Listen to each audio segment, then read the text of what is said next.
Mbote bandeko mingi oyo bozali kolanda ngai awa na Londres na salue bino na kombo na Yesu Kristo oyo aza mokonzi oyo aza na bomoi oyo achangeaka te, il est le même hier aujourd'hui et éternellement.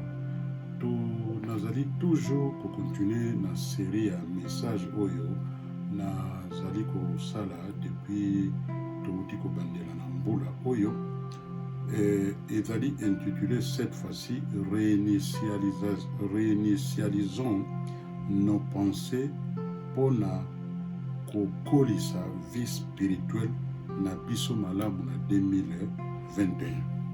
Toyebi te ezali mbula moko tomoni makambo ebele leki ya malamu pe ya malamu te, mais toza biso nyonso touché na ba pandémie oyo na 2019. On dirait Nzambe ariveyaki biso conscience. Tozalaki na église moko ya ba anglophone. Tozako prier, tokendaka prier, tosalaka prier. Du coup, tomoni makambo elekaki ndenge bandaki na Chine. Mais toye koyebisa na bato wana tolobi ki on dirait tragédie moko ekoya na mokili oyo ekozala très très makasi pe ekoya ko bousculer pe ekoya ko créer turbulence moko ya monene. Bato na bako ndima biso te, bamonaki biso lokola toza bata foi moke. Nzokande biso tozali na nature ya tribu ya ba Isakar. Bato bamonaka makambo na monde spirituel na mozindo. Pe tango toloba makambo mingi na monde naturel, c'est comme si rien eloko moko ezali te. Tango baye ko réaliser biso tolobi te biso kosangana na bato ekomi mobulu po ba conseil pe na makambo toyoki do tozwaki ba précaution très nécessaire. Na yango tozalaki décider que à la place tosanganaka na esika bato bazali ebele tozala libanda et puis tokoma kosala ba biloko lokola ba zoom kotinda ba message na ba réseaux sociaux comme ndenge tomesanaka. Mais thank God lelo ekomi pratique ekomi eloko moko eza presque global na ba ndenge toza na pandémie balobi te na mois de mars nde bakofungula ndenge bakokoma kopense kofungula bamakambo. Sikoyo soki tozalaka na baeglise ya 4000 wana ndenge mama Brigitte autaki kolobela biso, sikoyo tonge tosuka donc tonge tozala toza bloqué biso toza bloqué te. Diable asala nyonso ya alingi asala biso on est pas là, biso toza toujours focalisé na Nzambe wana. Balobi soki moto azali ko contrôler esika yo zali focaliser yende ako contrôler makanisi na bino. Donc makanisi na biso motu oyo azali ke création awa na mokili akoyi ko contrôler biso te. Balobi boy eloko yo ko mona yango nde ko déterminer désir na yo. Eloko yo ko mona yo zo mona nini mama, ozo mona nini papa ndeko na ngai. Sikoyo toye ko koma na troisième na reçu message to salaki tolobi boy Yesu aye koyebisa na ba pharisiens alobi na bango na Matthieu 12 verset 34 na 35 alobi boy motema na yo omoni motema ya moto tomoni lelo science médicale ndenge progrès esalami. Lelo moto okoki kobela maladi bakamati motema oyo ya makila na yo. Motema wana soki eza ya kokufa bakokamata motema ya machine bakotisi moto aza kovivre. Yes, te okomona bakoluka basala nyonso mpo bapesa moto espoir na suka nango lere bakozwa balobi moto akufi cliniquement moto akufi mais spirituellement moto aza kovivre. Omoni ezali médecine ndenge eyebisi biso makambo wana. Motema ezali nini? Motema ezali esika centre ya makanisi na biso efandi. Yesu alobeli biso boy soki maloba na ngai maloba na nkolo Yesu evandi kati na yo, soki pe monoko na yo ezali koloba pe na motema na yo soki oye ko confesser balobi apprenons à confesser nos problèmes ba désir ya mitema na biso tosalaka nde confession nango ezali teke yo moko okanga monoko osalaka confession te, et puis du coup ozokanisa ke soki moto abondeli mpo na yo nde makambo ekobonga yo moko pendant ke moto akosalela yo yo mpe sala.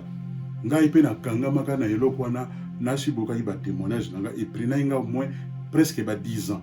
Donc nasali de 1992 jusqu'à 2002 nazalaki mingi koyekola nakofungola monoko te, mais tango nabandi kofungola monoko des choses commencent à changer. Ndeko na ngai na pokwa na lelo esengeli koyebela yango tolobi awa balobi ke soki okonfese na motema na yo omoni balobi boye yango wana motema na yo oyo eza na motema na yo ezali nini. Balobeli biso ya lisusu Yesu alobi lisusu soki yo moto ozali kondima ozanga kondima na motema na yo yango place doute wana nde elimitaka moto. Na Marc chapitre 11 23 la parole Yesu alobeli biso.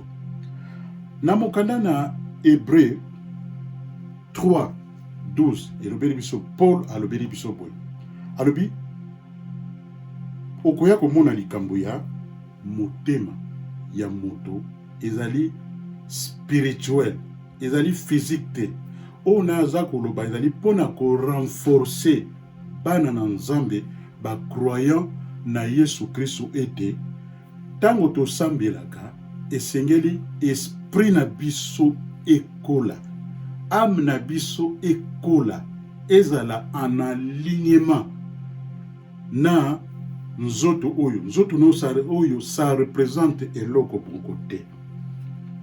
Yango wana toyoki mpe nazali kotinda maloba na ngai na pokwa na lelo ezali kolobela biso boye balobi boye soki yo ozali na bondimi te kati na yo moye okola eza te. Soki oactive foi na yo te na kati na yo te eloko moko eko changer ezali te. Balobeli biso lisusu awa na lelo na koloba mingi na kozwa ba verset biblique oyo aza na temps kotanga ba verset biblique oyo akomona makambo na koloba na mokanda na Jacques ezolobela biso 1:6 na 7 elobeli boye zala préparé tozala préparé kati na biso tozala préparé kati na biso. Balobi boye soki yo moto ozali koluka o vivre une vie de victoire en victoire esengeli koyeba boye tokoki kozwa victoire te na vie na biso na makanisi na biso soki tozali na kokolisa degré ya kondima ya makambo na Nzambe na bomoi na biso te. Na mokanda na Matthieu chapitre 5 verset 28 elobeli biso motema ekolobela biso na mokanda na Ézéchiel likambo na motema balobi diable azalaka pe na motema na ye na Ézéchiel 28 14 likambo na motema na Esaïe 14 12 na 14 tokomona likambo lisusu ya motema. Diable pe azalaka na motema toyebelaka yango diable aza moto azali créature te azali créature oyo Nzambe asalaka pe atia ye motema. Na ba verset mingi oyo na ba video mingi na sala bokotala yango kuna bokomona doctrine ya diable personnage ya diable bokomona ki azalaka na motema pe siko motema ngo nini eza na kati ya motema na ye diable siko toya oyeba lisusu balobi boye soki moto alingi kosala makambo ya mabe soki moto alingi kosala mabe nyonso ezalaka conçu à partir ya motema na ye.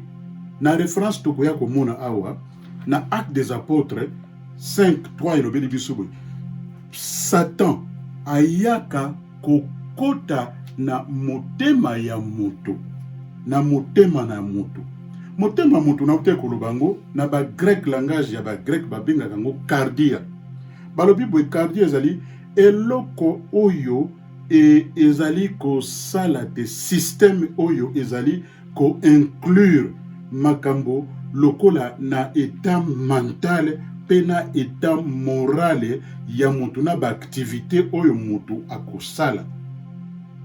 Ezali koloba simplement dans ton homme intérieur. Quand je dis homme, na basi, na mibali, toza ba homme intérieur, oyo nde yango babengi ezali, c'est la foi. Balobi boy, na kati ya motema na moto, ezali besika oyo babengaka ba émotion ya moto, ba désir ya moto, ba perception ya moto, ba pensée, compréhension, raisonnement ya moto, pena force ya raisonnement ya moto, conscience ya moto, ba intention ya moto, la volonté de choisir ezali wana, et imagination. Imagination na lobakango boye ezali a capacité moko oyo ezali na moto pona ayeba ko analyser makambo oyo ye azomona azoyoka pe azali ko digérer. Yango nde imagination ya moto evandi wana. Nyonso oyo evandi na kati ya l'homme intérieur ya moto. Na yango na motema na yo ndeko papa mama, nini yango ezali kuna kati na yo? Ya malamu to ya mabe. Mais na poko lelo tu peux changer. Balobi ke foi eyaka tango yo yoki maloba na malamu na nzambe. Yango nde changer biso na Actes des Apôtres 5:3. Balobi ndenge nini diable Satan koki kotondisa na kati ya motema na yo avanda na kati na motema na yo ndeko na ngai. Okoki ko changer soki ozali na motema ya solo. Balobi parce que okoki ko bakoloba lelo boye tolobi ke motema ya moto okoki ko séparer yango tena makanisi ya moto. Ezali impossible.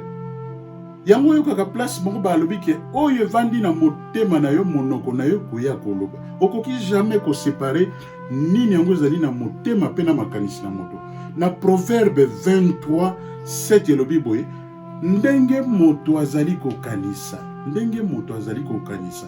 Nakoki koyamba na ndako na nga na pesi yo biloko le, me motema na nga ezali na yo te. Siko motema na yo evandi wapi pe ezali wapi. Balobi soki toza kokanisa mabe ebandaka na motema. Na mokanda na Matthieu 9:14 toyoki yango. Balobi lisusu likambo ya motema. Yesu alobeli biso bote, pona nini tozali troublé? Pona nini tozali kondima makanisi ya mabe eya komata na kati ya motema na biso? Na Luc chapitre 24:38 alobeli biso yango wana. Yesu alobeli biso lisusu awa ete Nzambe oyo asali ngai na yo Elohim apesa ngai na yo motema na kobanga te, me atondisa biso na bolingo na ye moko. Soki ozali na foi te, évidence okomona moto akodevelope bibanga banga kobanga keloko moko te. Balobi soki okomi un peureux, yango babenga yango un homme peureux. Un homme peureux yango moni signification à terme na anglais babenga yango coward. Coward c'est un peureux. Balobi yango na garder motema na yo très kitoko pote na nzela na yango ba zala koma pe vigilant. Na Proverbe 4:23 balobi boy na makambo nyonso oyo tosalaka ebimaka na mitema na biso. Tomoni verset biblique wana na yango sikoyo Nzambe alobeli biso boy rien n'est impossible à celui qui croit en Elohim, Dieu le Créateur. Na Marc 10:27. Sikoyo nakopesa pona ko conclure message na ngai ya lelo ezali na 7 boucles oyo ezali ya monene pona te toyeba ko surmonter des épreuves oyo ezali impossible na bomoi na biso. Nzambe désir ya Nzambe Elohim ezali pona ko délivrer biso bato na mokili na ba challenge nyonso pe na ba ka nyonso oyo ezali impossible. Totanga na mokanda na Psaume 34 verset 19 elobeli biso boy. Point ya mibale, Nzambe a fonctionnaka ndenge biso bato na mokili na limitation oyo tozali na yango te. Ko limitaka Nzambe te pona ba circonstance oyo komona na naturel, ce n'est pas oyo ezali dans le spirituel. Soki ozotala Nzambe dans le spirituel, tu vas surmonter ces épreuves na Marc 9 23. Tolobi awa na point ya misato balobi makambo nyonso tosalaka na mokili awa ezali po emema biso na royaume ya Tata Nzambe na likolo na biti mobimba ezali place wana na mokanda na Romains chapitre 8 verset 23. Balobi boy Nzambe tika ete grâce ya Nzambe oyo ezali suffisant po na makambo na biso nyonso na ba besoin na biso ba posa na biso na 2 Corinthiens chapitre 12 verset 9. Elobeli biso yango wana oyo na point mosusu Nzambe azala oyo akopesa yo solution to azala oyo akoyanola yo na vie na yo ya prière. Tango za kokota na prière Nzambe nde ayanola yo ndeko na ngai na Marc chapitre 11 verset 24. Balobi boy Nzambe ako utiliser yo na ngai ndeko pona service na ye. 1 Jean na mukanda na Jean 14 verset 12.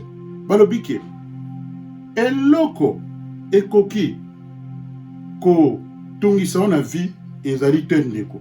Ba challenge ya vie oyo tozali ko vivre en ce moment là. En ce moment toza nango ba difficulté oyo ba Covid oyo 19 ezala nyonso pona royaume ya likolo ya Nzambe.